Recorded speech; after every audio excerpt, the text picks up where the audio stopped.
So Darwin's theory of evolution is the idea that natural selection acting upon random variation is the primary mechanism that has driven the origin of new species over life's history. Natural selection is the idea that some organisms are better suited to survive and reproduce in an environment, and over time, that species will evolve in the direction of those organisms which are best able to survive and reproduce. They leave the most offspring, the species evolves in their direction. There are three main claims of the theory of evolution. The first is simply that life has changed over time. This is a very simple, uncontroversial definition of evolution, which no one really disagrees with. It's the idea that species and organisms that are alive today were not necessarily alive in the past, and many species and organisms that were alive in the past are not alive today. It's also the idea that there is small-scale changes in the gene frequencies in populations over time. So you might see within humans, we have small-scale variations. Some humans have blue eyes, some have brown eyes, some have darker skin, some have lighter skin. We have different hair colors, different body sizes. All these small-scale changes within a species amount to what we call microevolution, and this is small-scale change over time. The second definition of evolution is common ancestry, the idea that all living organisms share one or a few common ancestors. If you go back to the very beginning of life or the very beginning of animals, all living organisms can be traced back to just a few or even one common ancestor. The third definition of evolution is really where Darwin's theory comes into play, and that is that natural selection, an unguided and blind process, is the driving mechanism which is generating all the diversity of species and all the adaptive complexity of life. So that third definition, the idea that an unguided and blind mechanism of natural selection acting upon random mutations, random variation, that is the driving mechanism that created the diversity of life, that is by far the most controversial aspect of Darwin's theory, and yet that is really the core of what Darwin's theory claims. I should add that ideas such as change over time and common ancestry were both around before Darwin's theory of evolution came to be. Darwin's innovation was the idea that natural selection acting upon random variation is the driving mechanism generating the different species we see in life.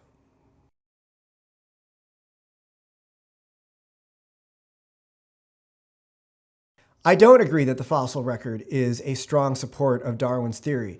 The main reason is that what we see in the fossil record is a pattern of explosions, where new types of organisms come into existence and appear abruptly without any clear evolutionary precursors. This stands in direct contrast to Darwin's theory, which says that organisms change slowly over time and that we've had a gradual evolution of species tracing back to common ancestors, and that we should be able to find these transitional varieties, these transitional forms in the fossil record. Well, we rarely find candidates for potential transitional forms, and instead, this pattern of abrupt appearance or explosions of new kinds of organisms, I think is a very strong challenge to Darwin's theory.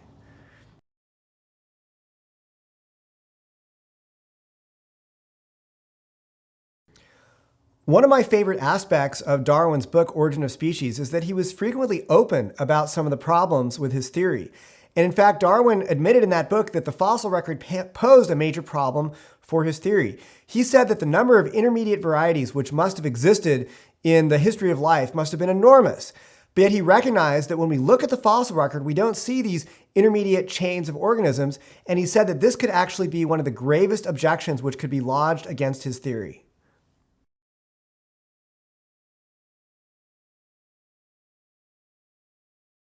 It is certainly not the case that only critics of Darwin's theory would argue that the fossil record poses a challenge to the theory of evolution. In fact, quite a few mainstream evolutionary paleontologists have acknowledged the lack of transitional forms in the fossil record and the challenge that this poses to Darwin's theory of evolution. Stephen Jay Gould, who was a very famous paleontologist at Harvard University, once said that the lack of transitional forms in the fossil record is what he called the trade secret of paleontology. And he said that much of evolutionary history, when you see those phylogenetic trees, is simply inference, because what we have is data at the tips and the nodes of the tree, but a lot of those transitional forms and evolutionary history is simply what we infer based upon their evolutionary model. So Stephen Jay Gould was a prominent evolutionary paleontologist who acknowledged the lack of transitional forms in the fossil record. Another evolutionary Another evolutionary paleontologist who acknowledged the lack of transitional forms in the fossil record was Niles Eldredge, and it was he who, with Stephen Jay Gould, co-developed the theory or the model of punctuated equilibrium, which said that basically species change so abruptly they don't have enough time to leave any transitional forms, and that was how they accounted for the lack of transitional forms in the fossil record. You could go on and on of the number of mainstream evolutionary scientists who have acknowledged the lack of transitional forms in the fossil record.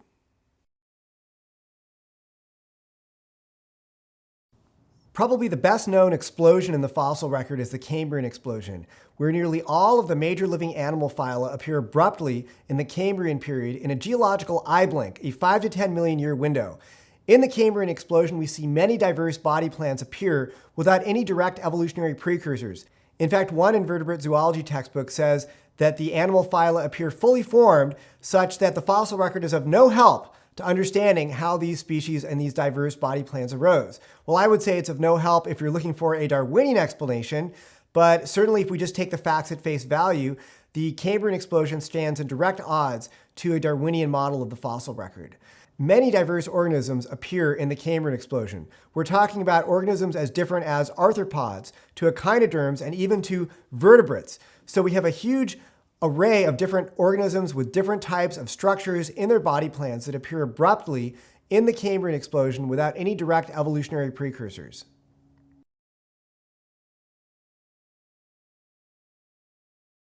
Now, in the Cambrian explosion, we see that the body plans of the major animal phyla arose. But there's also another explosion soon after that called the Great Ordovician event, where many lower taxonomic groups, especially among marine organisms, appear abruptly. And this is a huge explosion of new types of organisms in the fossil record, where they appear abruptly, again, without direct evolutionary precursors. If you dig into the technical literature, you can find references to a fish explosion, a dinosaur explosion, a bird explosion, a mammal explosion, an angiosperm explosion, and even the abrupt appearance or a Big Bang model of the origin of our own genus Homo. And this is because when we look at the fossil record, we see this repeated pattern where different types of organisms appear suddenly without the gradual buildup, the gradual change that Darwin's theory predicts. So certainly many evolutionary scientists would claim that there are examples of transitional forms in the fossil record. They may be few and far between, but they would say that they do exist. We might look at these examples of transitional forms and say, well, even a broken clock is right twice a day. So we might be able to say that they're a transition, even though the rest of the pattern of the fossil record doesn't support this gradual evolutionary model. Nonetheless, these fossils are there, and evolutionary scientists will cite them. Perhaps one of the most famous examples of a supposed transitional form would be Archaeopteryx, which is said to be an example of a transition between reptiles and birds, or dinosaurs and birds. Another famous example of a transitional form would be Tiktaalik, which is supposed to be a transition between fish and tetrapods, which are four-legged organisms. Then we have other transitions, such as the supposed transition between land mammals and whales, or the supposed transitions between reptiles and the mammal-like reptiles. So we have these examples in the fossil record, which evolutionary scientists will frequently claim are examples of transitional forms. And the question then becomes, are these actually examples of transitional forms? Well, many critics of Darwin's theory would argue that when you look at these supposed examples of transitional forms more closely, they fall apart upon closer scrutinization. So, for example, with Archaeopteryx, it turns out that true birds in the fossil record actually predate the supposed dinosaur ancestors of birds. So they can't be direct transitional forms. The same is actually true of Tiktaalik, this supposed holy grail of a transitional form between fish and tetrapods. We now have examples of true tetrapod fossils that predate Tiktaalik. So Tiktaalik cannot be an example of a direct transitional form between fish and tetrapods. With regards to the supposed whale transition series, this is a very interesting case. It's an example where evolutionary scientists claim we have one of the best series of transitional forms leading from four-legged, land-based terrestrial mammals to fully aquatic whales with reduced hind limbs that are swimming in the ocean living like modern whales. Yet in this case, we can prove mathematically that it is impossible that Darwinian evolution was the mechanism by which these supposed whale transitional forms evolved in this series. When we look at the whale transition series, the amount of time between these land-based animals and the fully aquatic whales is so short that it's impossible that a gradual process of random mutation acted upon by natural selection could be the mechanism which caused this evolutionary change. Some other mechanism must be at work. There's simply too many changes and not enough time to make those changes that is allowed by the fossil record.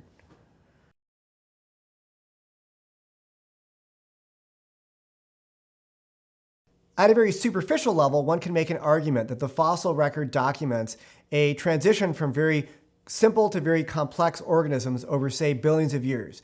But when we look at the finer grain detail of the fossil record, we do not see the kind of gradual change that is required by Darwin's theory. Instead, we see a pattern of explosions where different types of organisms repeatedly come into existence abruptly, without evolutionary precursors, directly contradicting the kind of model that is required by Darwin's theory.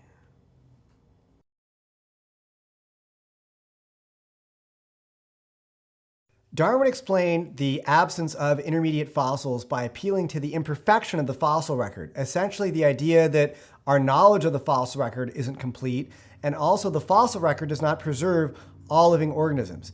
And this excuse for why we don't find transitional forms is still used by paleontologists and some evolutionary scientists today. In fact, as late as 1977, Stephen Jay Gould said that the idea that the fossil record is imperfect is still the favorite escape of paleontologists to save them from the embarrassment of a fossil record that doesn't show this gradual evolutionary change. But I would say that in the late 20th century, we began to see scientists finally acknowledging that the fossil record, although it was incomplete, it was not so imperfect that we couldn't know what fossils were there.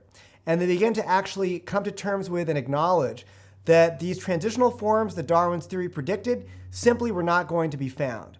And so today I think you would see that the imperfection of the fossil record is not as popular of an excuse for why we don't find these transitional forms, but I guarantee you, if you watch enough YouTube evolution apologists and you go to enough Evolutionary 101 biology classes at your local community college, you're still going to hear this argument that the fossil record is incomplete and that's why we don't have these transitional forms. But when we look at the evidence, that argument does not hold up.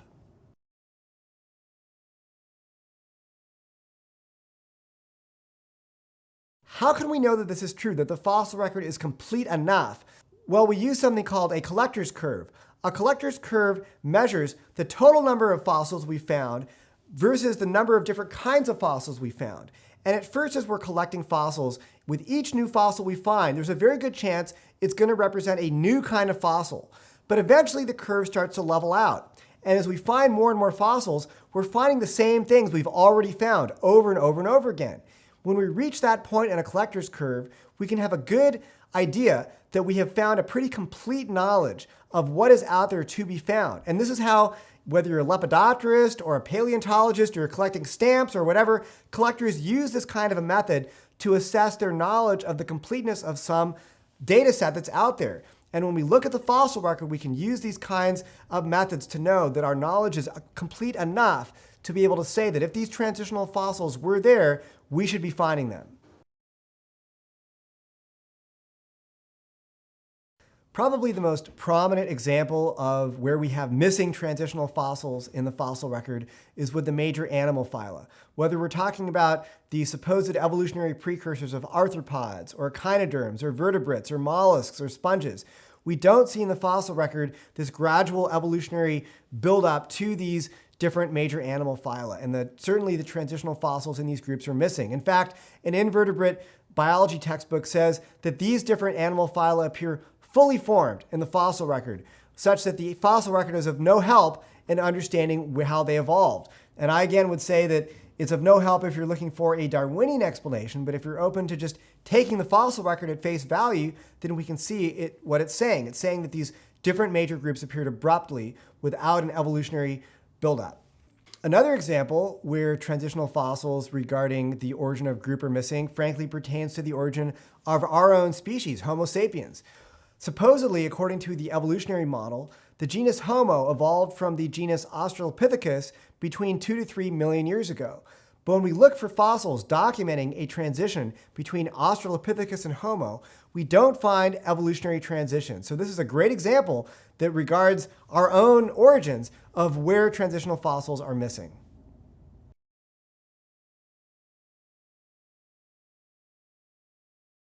One of the most famous attempts to explain the lack of transitional forms in the fossil record came from a model developed by Stephen Jay Gould and Niles Eldredge, two evolutionary paleontologists in the 1970s, called punctuated equilibrium.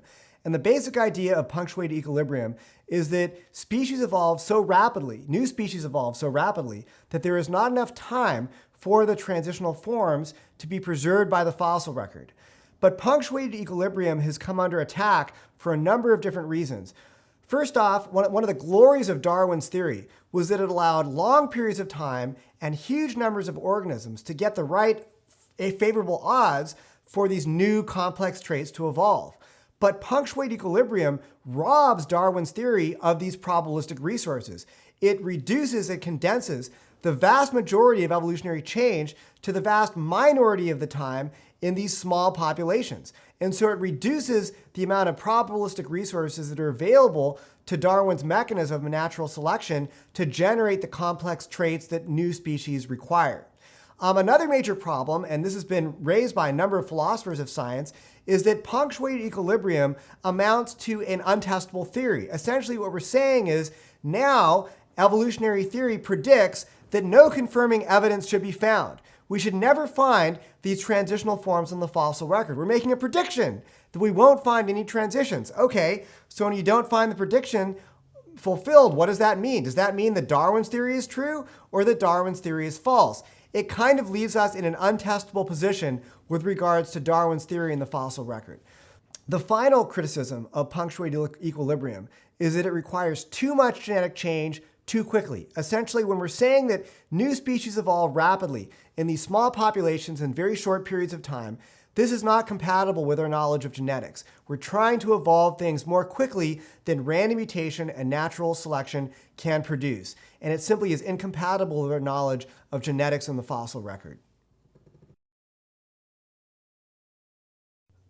So for example, let's say that you have a gene that is useful for helping you to survive and reproduce. And this gene appears in a population. Population genetics can help answer the question, how rapidly will that trait or that gene spread throughout the population given the degree of an advantage that it gives to those organisms which have that trait or that gene?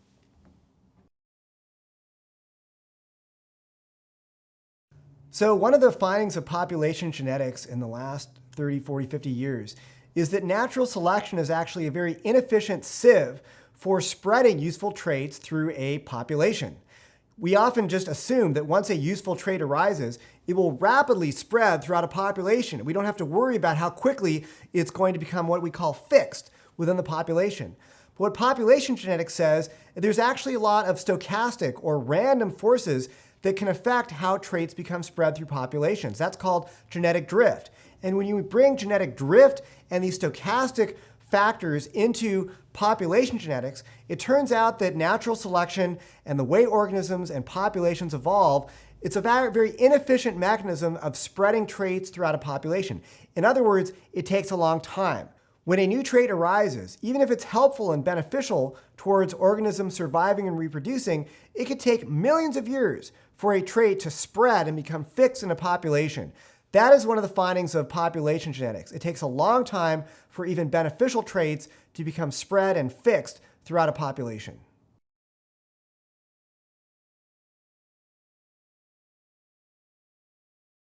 So there are two aspects to the modern neo-Darwinian model of evolution. That's random mutation and natural selection.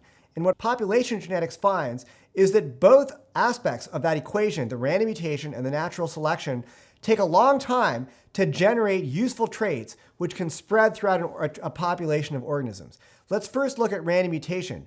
Mutations are random. They don't happen very often. Most of the time, they're either neutral or harmful to an organism. So the likelihood of a random mutation actually providing a benefit is very low. It can take a long time for those very rare, beneficial random mutations to arise. So right there, You have a time issue. It takes a long time for these rare beneficial traits to arise within a population. But then, just because a trait arises doesn't mean it's suddenly going to become spread throughout the population. That can also take a lot of time. In fact, one of the findings of population genetics over the last few decades is that natural selection is a very inefficient mechanism of spreading even beneficial traits within a population. Why is this? It's because lots of random forces, what we call genetic drift or stochastic mechanisms, can come in and prevent these beneficial traits from spreading through a population. So just because you have a beneficial trait doesn't mean that suddenly, poof, it's going to be fixed or spread throughout the entire population. It could take a long time for that to happen. So both on account of the random mutation and the natural selection aspects of the neo-Darwinian model of evolution, we see that there's a time problem. It can take a lot of time for these useful traits to appear by random mutation and then spread throughout the population, or what we call being fixed in the population. And a long time for these traits to arise and become fixed is often incompatible with the amount of time that's allowed by the fossil record.